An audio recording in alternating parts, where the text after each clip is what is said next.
हम लोग आपदा प्रबंधन के पहले नंबर चैप्टर को पढ़ रहे थे जिसका नाम है प्राकृतिक आपदा एक परिचय, जो कि एक बहुत ही ज़्यादा महत्वपूर्ण चैप्टर है। और इस चैप्टर से संबंधित पिछले 2 वीडियो में इस चैप्टर का पूरा महत्वपूर्ण सब्जेक्टिव क्वेश्चन और आपकी किताब में जो सब्जेक्टिव क्वेश्चन है, दोनों सब्जेक्टिव क्वेश्चन हम आपको कंप्लीट करा चुके हैं। तो यदि आप लोग सब्जेक्टिव क्वेश्चन वाला वीडियो नहीं देखे हैं तो प्लेलिस्ट में आपको वीडियो मिल जाएगा, आप लोग जरूर देख लीजिएगा। और आज के इस वीडियो में हम लोग इस चैप्टर का महत्वपूर्ण ऑब्जेक्टिव क्वेश्चन देखने वाले हैं, यानी कि वीवीआई ऑब्जेक्टिव क्वेश्चन, यानी कि महत्वपूर्ण वस्तुनिष्ठ प्रश्न। और कुल प्रश्न हम आपको 21 बताएंगे, यानी कि कुल महत्वपूर्ण 21 ऑब्जेक्टिव क्वेश्चन बताएंगे जो इस चैप्टर में सबसे ज्यादा महत्वपूर्ण है। तो चलिए बिना समय गवाए हम शुरू करते हैं। लेकिन इसके पहले यदि आप लोग चैनल पर नए हैं तो चैनल को जरूर सब्सक्राइब कर लीजिएगा, ताकि आगे के भी हर एक वीडियो का नोटिफिकेशन आपको मिल सके। और साथ ही साथ जो स्टूडेंट जीके पढ़ना चाहते हैं तो जीके सागर यूट्यूब चैनल को भी जरूर सब्सक्राइब कर लीजिएगा, जिसका लिंक नीचे डिस्क्रिप्शन में दिया हुआ है। तो चलिए पहला नंबर क्वेश्चन हम लोग देखेंगे। तो जैसे ही हम प्रश्न पढ़ेंगे इसका जवाब आपको नीचे कमेंट में बताना है। तो चलिए सबसे पहला नंबर प्रश्न कह रहा है कि इनमें से कौन प्राकृतिक आपदा नहीं है, यानी कि सुनामी, बाढ़, आतंकवाद और भूकंप में कौन प्राकृतिक आपदा नहीं है। तो पहला का सही जवाब हो जाएगा, जैसा कि आप सभी लोगों को हम बता चुके हैं कि सुनामी प्राकृतिक आपदा है, बाढ़ भी प्राकृतिक आपदा है और भूकंप भी प्राकृतिक आपदा है। तो इसका सही जवाब सी नंबर ऑप्शन हो जाएगा कि जो आतंकवाद है यह मानव जनित आपदा है, यानी कि प्राकृतिक आपदा नहीं है। इसलिए पहला का सी नंबर ऑप्शन सही जवाब होगा। चलिए दूसरा नंबर क्वेश्चन कह रहा है कि इनमें से कौन मानव जनित आपदा है। यहाँ पर 4 ऑप्शन दिया गया है, सांप्रदायिक दंगे, आतंकवाद, महामारी और इनमें से सभी। और पूछ रहा है कि इनमें से कौन मानव जनित आपदा है। तो जैसा कि आप सभी लोग को पता है कि सांप्रदायिक दंगे मानव के द्वारा होता है, आतंकवाद भी मानव के द्वारा ही फैलाया जाता है और महामारी भी मानव के द्वारा ही होता है, यानी कि दूसरा का डी नंबर ऑप्शन सही हो जाएगा, इनमें से सभी। तो दूसरा का डी नंबर ऑप्शन ध्यान रखिएगा। चलिए तीसरा नंबर क्वेश्चन कह रहा है कि सुनामी का एक प्रमुख कारण क्या है। सुनामी का प्रमुख कारण क्या है, यानी कि सुनामी कैसे आता है। तो हम आपको बताए थे कि जब समुद्र के तली में भूकंप आता है तो उससे तरंग उत्पन्न होता है और उसी से सुनामी आता है। तो तीसरा का सही जवाब कौन सा हो जाएगा, समुद्र में भूकंप का आना, यानी तीसरा का ए नंबर ऑप्शन सही जवाब होगा। चलिए चौथा नंबर क्वेश्चन कह रहा है कि इनमें कौन विस्तृत क्षेत्र को प्रभावित करने वाली आपदा है, यानी कहने का मतलब कि यह ऐसी आपदा है जो कि बहुत बड़े क्षेत्र को प्रभावित करती है। तो चौथा का सही जवाब कौन सा हो जाएगा, भूकंप, ओजोन परत का क्षरण, ज्वालामुखी और बाढ़। चौथा का कौन सा जवाब सही होगा। तो इसका सही जवाब होगा ओजोन परत का क्षरण, क्योंकि जब ओजोन परत का क्षरण होगा तो इससे पूरे पृथ्वी पर इसका असर पड़ता है, यानी कि चौथा का बी नंबर ऑप्शन सही जवाब होगा। चलिए पांचवा नंबर क्वेश्चन कह रहा है कि आपदा प्रबंधन किसे कहते हैं। यह प्रश्न का जवाब तो हम आपको सबसे पहले ही बताए थे कि आपदा किसे कहते हैं। तो बताइए पांचवा का कौन सा जवाब सही होगा। तो आपदा प्रबंधन यानी कि आपदा से बचाव, आपदा के रोकथाम का जो उपाय होता है वह किसे कहते हैं। तो इसका सी नंबर ऑप्शन सही होगा कि प्राकृतिक आपदाओं के दुष्परिणामों को कम करने के उपाय किया जाना ही आपदा प्रबंधन कहलाता है। हम आपको बता चुके हैं कि प्रबंधन मतलब क्या होता है, बचाव होता है, रोकथाम होता है। इसलिए पांचवा का सी नंबर ऑप्शन सही जवाब होगा। चलिए छठा नंबर क्वेश्चन कह रहा है कि इनमें कम विनाशकारी आपदा कौन है, यानी कि जिससे बहुत कम विनाश होता है, जानमाल की क्षति बहुत कम होती है। तो बताइए छठा का सही जवाब कौन सा होगा। तो छठा का सही जवाब भूस्खलन हो जाएगा। भूस्खलन सबसे कम विनाशकारी आपदा है, यानी छठा का ए नंबर ऑप्शन सही जवाब होगा। चलिए सातवां नंबर क्वेश्चन कह रहा है कि बंगाल की खाड़ी का चक्रवात किन महीने में भयानक होता है। सातवां नंबर क्वेश्चन कौन सा जवाब सही होगा। तो यह ध्यान रखिएगा, यह जो क्वेश्चन है यह महत्वपूर्ण क्वेश्चन है। तो इसका सही जवाब हो जाएगा अक्टूबर नवंबर के महीने में। सातवां का डी नंबर ऑप्शन सही जवाब होगा।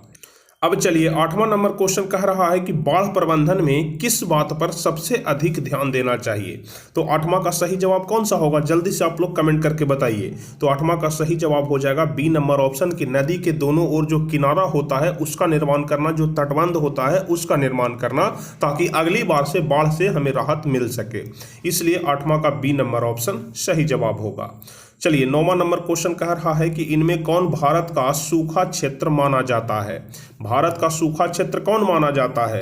तो 9वां का सही जवाब हो जाएगा पूर्वी राजस्थान भी, पूरा मध्य प्रदेश और कर्नाटक का पठारी क्षेत्र, यह तीनों हो जाएगा।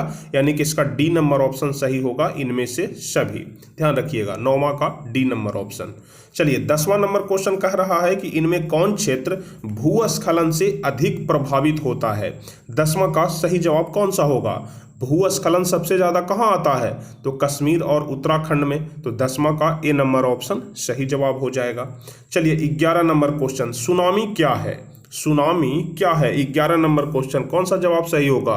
तो आप सभी लोगों को पता है कि जो समुद्र में लहर आता है, अगर लहर बहुत कस के आता है तो उसी को सुनामी कहते हैं। तो इसका जवाब होगा कि विनाशकारी समुद्री लहर को ही सुनामी कहते हैं। तो 11 का डी नंबर ऑप्शन सही जवाब होगा। चलिए 12 नंबर क्वेश्चन कह रहा है कि सुनामी किस भाषा का शब्द है। सुनामी किस भाषा का शब्द है?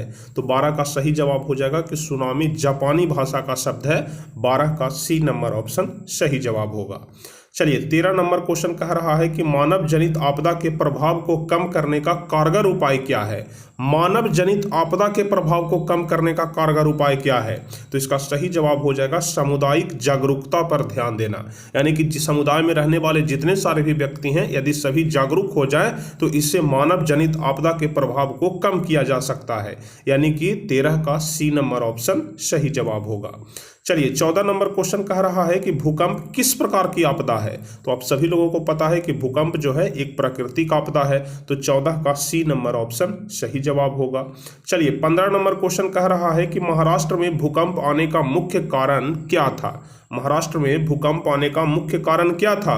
तो इसका सही जवाब हो जाएगा कोयना बांध का निर्माण। जो बांध का निर्माण हुआ था उसी के कारण भूकंप आया था। 15 का डी नंबर ऑप्शन सही जवाब हो जाएगा। अब चलिए 16 नंबर क्वेश्चन कह रहा है कि भूकंप का मापन किसके द्वारा होता है। भूकंप का मापन रिएक्टर स्केल के द्वारा होता है, हम आपको बता चुके हैं। 16 का सी नंबर ऑप्शन सही जवाब होगा। चलिए 17 नंबर क्वेश्चन कह रहा है कि अपर्दन और निम्नीकरण किस गति से होने वाले परिवर्तन है। अपर्दन, जैसे मिट्टी का अपर्दन आप सभी लोग जानते हैं, मिट्टी का जिसे वो कटाव बोलते हैं। तो अपर्दन और निम्नीकरण किस गति से होने वाले परिवर्तन है। तो 17 का सही जवाब हो जाएगा धीमी गति से, क्योंकि अपर्दन भी होता है तो धीरे धीरे होता है, सुपर फास्ट नहीं होता है। इसलिए 17 का सी नंबर ऑप्शन सही जवाब होगा। चलिए 18 नंबर क्वेश्चन कह रहा है कि बिहार में भूकंप कब आया था। बिहार में सबसे तेज भूकंप कब आया था। तो इसके बारे में भी हम आपको बताए हैं कि सन 1934 ईस्वी में बिहार में सबसे भयानक भूकंप आया था। 18 का ए नंबर ऑप्शन सही जवाब होगा। चलिए 19वां नंबर क्वेश्चन, भोपाल गैस त्रासदी किस प्रकार की आपदा थी। यानी कि जो भोपाल में गैस का रिसाव हुआ था वह किस प्रकार की आपदा थी। तो इसका सही जवाब हो जाएगा मानव जनित आपदा, क्योंकि वह प्रकृति के द्वारा नहीं दिया गया था, मानव के भूलवश हुआ था। इसलिए 19 का बी नंबर ऑप्शन सही जवाब हो जाएगा। अब हम लोग 20वें नंबर क्वेश्चन की ओर बढ़ते हैं। तो 20वां नंबर क्वेश्चन कह रहा है कि भूस्खलन क्या है। तो भूस्खलन एक प्राकृतिक आपदा है, क्योंकि यह मानव के द्वारा नहीं किया जाता है। इसलिए 20 का ए नंबर ऑप्शन सही जवाब होगा। चलिए 21वां नंबर क्वेश्चन कह रहा है कि निम्नलिखित में से कौन मानव जनित आपदा नहीं है। देखिए लास्ट में लिखा हुआ है मानव जनित आपदा नहीं है। तो मानव जनित आपदा कौन नहीं है। आतंकवाद मानव जनित आपदा है, रेल दुर्घटना मानव जनित आपदा है, सांप्रदायिक दंगे मानव जनित आपदा है, लेकिन सुनामी प्राकृतिक आपदा है। इसलिए 21 का सी नंबर ऑप्शन सही जवाब हो जाएगा। तो इस चैप्टर में बहुत ही छोटा चैप्टर है, तो इस चैप्टर में कुल महत्वपूर्ण 21 ऑब्जेक्टिव क्वेश्चन हम आपको बता दिए। यदि आपके परीक्षा में इस चैप्टर से कोई भी ऑब्जेक्टिव क्वेश्चन पूछा जाएगा तो इसी 21 में से ही कोई प्रश्न पूछा जाएगा। इससे बाहर का एक भी क्वेश्चन नहीं पूछा जाएगा, इसका 100% गारंटी है। तो चलिए उम्मीद करते हैं कि 21 में 21 का सही जवाब आप लोग जरूर दिए होंगे, क्योंकि बहुत ही ज़्यादा आसान क्वेश्चन है, हम आपको सब्जेक्टिव में पढ़ा चुके हैं। तो 21 में 21 का जो लोग सही जवाब दिए हैं तो नीचे कमेंट में जरूर बताएंगे। तो इसी प्रकार से आप लोग मेहनत करते रहिए, फिर हम मिलेंगे अगले क्लास में। लेकिन अगले क्लास के पहले यदि आप लोगों को वीडियो अच्छा लगा हो, यह वाला वीडियो, तो इस वीडियो को लाइक जरूर कर दीजिए, अपने दोस्तों के बीच शेयर भी कर दीजिए। और जो भी स्टूडेंट चैनल पर नए हैं तो चैनल को जरूर सब्सक्राइब कर लीजिए, ताकि आगे के भी हर एक वीडियो का नोटिफिकेशन आपको मिल सके। तो चलिए फिर मिलते हैं अगले क्लास में, तब तक के लिए जय हिंद, धन्यवाद।